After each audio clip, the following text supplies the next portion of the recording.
Oke guys, assalamualaikum warahmatullahi wabarakatuh. Welcome back to my channel. Apa kabar kalian semua seluruh subscriber setia yang hari ini masih tetap memberikan support dan dukungannya terhadap channel ini. Terima kasih banyak untuk kalian yang mungkin sudah menekan tombol subscribe dan tanda loncengnya. Mudah-mudahan semua kebaikan kalian akan digantikan dengan kelimpahan rahmat dan rezeki yang lebih banyak lagi. Amin ya robbal alamin.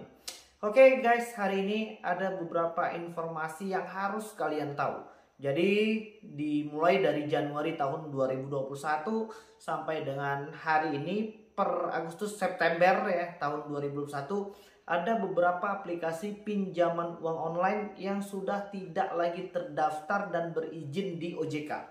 Jadi apa saja 33 aplikasi pinjaman uang online yang hari ini tidak lagi terdaftar di OJK? Dan itu artinya ketika mereka tidak lagi terdaftar, maka secara otomatis juga tidak ada lagi, maka secara otomatis mereka juga tidak berizin di OJK ya. Dan 33 aplikasi hari ini akan kita bacakan dan kasih tahu sama kalian, supaya nanti kalian tidak lagi tertipu. Jadi untuk aplikasi yang kemarin kita udah nge-share ya, 116 aplikasi pinjol yang hari ini masih terdaftar dan berizin.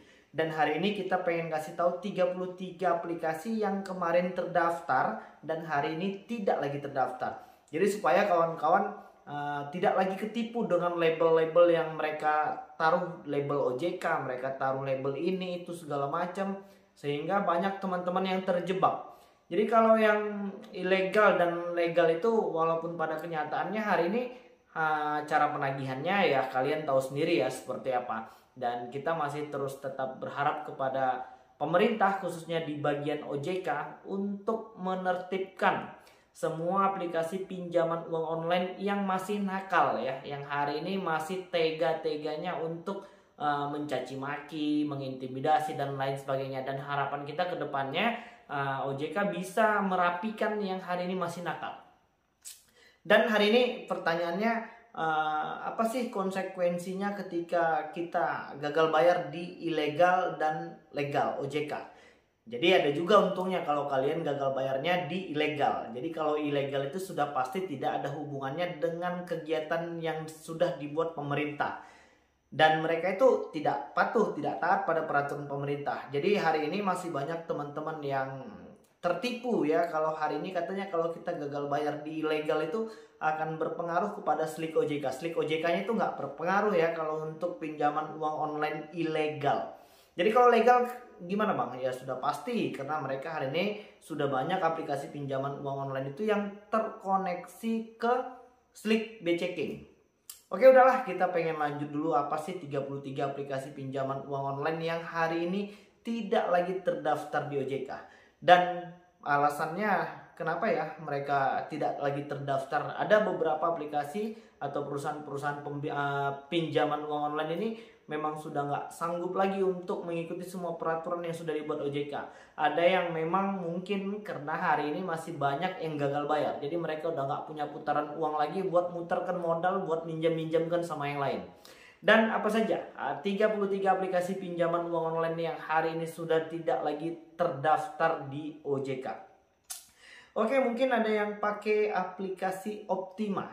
Optima tidak lagi terdaftar di OJK. Aplikasi Optima. Kemarin banyak juga yang tanya-tanya tentang aplikasi Optima terdaftar lagi atau tidak. Jawabannya tidak. Per tanggal 1 September 2021. Jadi aplikasi Optima itu tidak lagi terdaftar di OJK. Dan yang kedua aplikasi Cangkul. Cangkul itu tidak lagi terdaftar di OJK. Dan yang ketiga adalah Kotak Koin. Kotak Koin juga lagi tidak terdaftar. Rupiah One. Terus ada aplikasi Pinjam Sini. Ada aplikasi Denon juga tidak. Yang selanjutnya adalah Mikro Kapital Indonesia. Itu juga tidak lagi terdaftar. Dan yang selanjutnya adalah Arga Pro. Itu juga tidak lagi terdaftar. Yang selanjutnya adalah Mitra Peer-to-Peer Lending. Itu juga tidak terdaftar. Dan aplikasi Pinjamkan itu juga tidak lagi terdaftar. Dan di selanjutnya itu adalah aplikasi Pinbi, itu juga tidak terdaftar. Dan yang selanjutnya adalah aplikasi Kifan, ya seperti tulisan yang di samping itu. Dan selanjutnya adalah Solusi Kita. itu tidak lagi terdaftar. Kotak koin juga tidak lagi terdaftar ya. Dan yang selanjutnya adalah pinjam di sini. Dari yang beberapa aplikasi yang tadi kita sebutkan, ada teman-teman yang masih berurusan kah dengan aplikasi pinjaman uang online tersebut?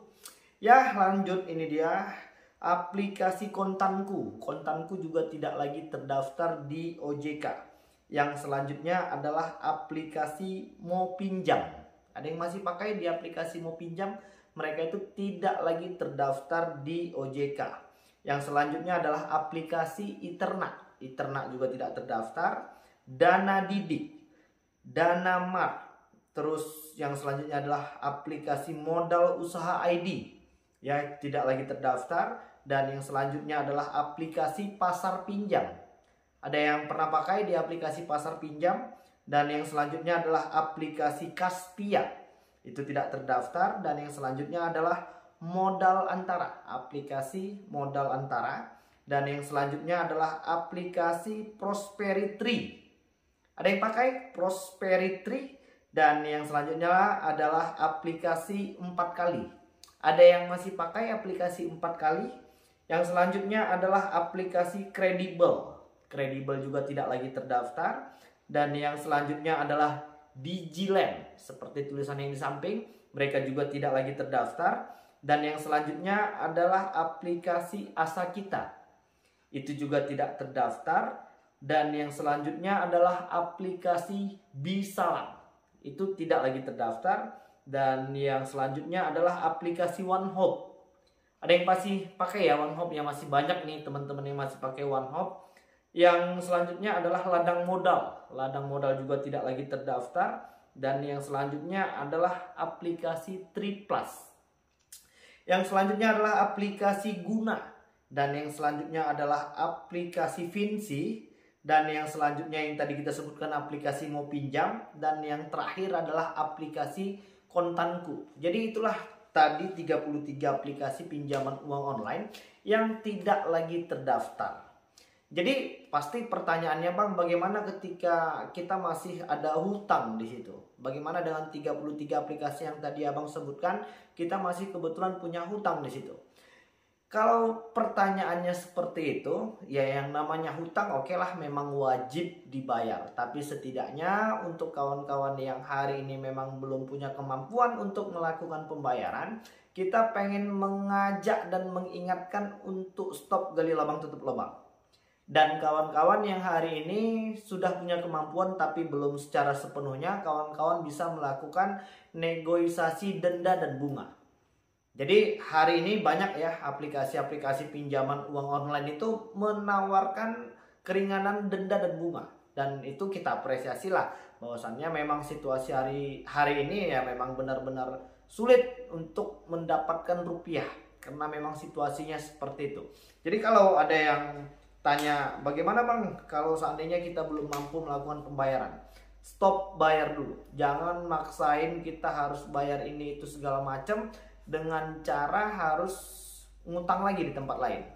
Ya, dan hari ini sesuai dengan yang dikatakan OJK, bahwasannya banyak dari aplikasi pinjol ini dipengaruhi dan diatur, dimonitor dari negara luar.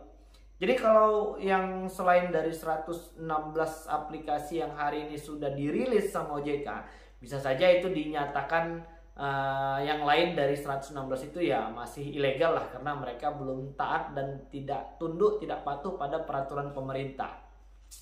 Jadi kawan-kawan, apapun hari ini permasalahan yang sekarang sedang kita hadapi ya, ingat kalian tidak sendirian. Semua yang hari ini sedang bermasalah tentang hutang itu cukup banyak. Apalagi masalah aplikasi pinjaman uang online ya. Jadi jangan merasa kalian itu waduh saya sendiri nih, aduh kenapa gue yang malah disebar data. Banyak, apalagi yang untuk disebar data tidak lagi perlu merasa malu dan gengsi. Jadi kalau seandainya hal itu terjadi kepada kalian, maka konfirmasi saja kepada kawan-kawan yang mungkin hari ini mengirimkan balik data-data kita ke nomor handphone kita. Jadi jangan panik, memang mereka itu maunya supaya kita panik ya, supaya kita membayar hutang di situ dengan cara apapun. Jadi kalau seandainya kawan-kawan kejadian yang seperti ini terjadi, kawan-kawan cukup mengkonfirmasi kepada kontak-kontak yang mendapatkan misalnya gambar KTP lagi kita megang KTP atau mungkin data-data pribadi kita, jelaskan saja oke, memang kita minjam di situ dan hari ini kita belum punya kemampuan untuk melakukan pembayaran, tapi mereka sudah melanggar ketentuan hukum yang berlaku di Indonesia, khususnya dari Undang-Undang ITE. Jadi nggak perlu lagi merasa gimana ya, merasa malu, merasa panik. Ya, yang terpenting itu hari ini kalian harus bisa berhasil mengupgrade diri kita untuk menjadi yang lebih baik lagi ya. Fokuslah pada kesehatan dan pekerjaan serta keluarga supaya nanti kita bisa menyelesaikan semua permasalahan hari ini dengan baik ya. Dan untuk kawan-kawan yang mungkin hari ini masih berusaha untuk mempertahankan harga diri dengan cara gali lubang tutup lubang atau mungkin untuk membayar biaya-biaya perpanjangan, lebih baik kalau menurut aku secara pribadi ya, kalau memang belum punya uang ya udahlah, kita stop bayar saja dulu saat ini dan sesuai dengan peraturan yang sudah diberikan oleh OJK, kalau seandainya biaya denda dan bunga itu tidak boleh melebihi dari 100% jumlah pinjaman pokok. Karena apabila hari ini kawan-kawan terus mempertahankan untuk membayar biaya-biaya perpanjangan, coba hitung sendiri hari ini sudah berapa banyak biaya yang kita habiskan tapi hutang kita tak kunjung berkurang. Dan sudah berapa energi dan waktu yang sudah terkuras habis untuk memikirkan yang sebenarnya tidak terlalu penting hari ini.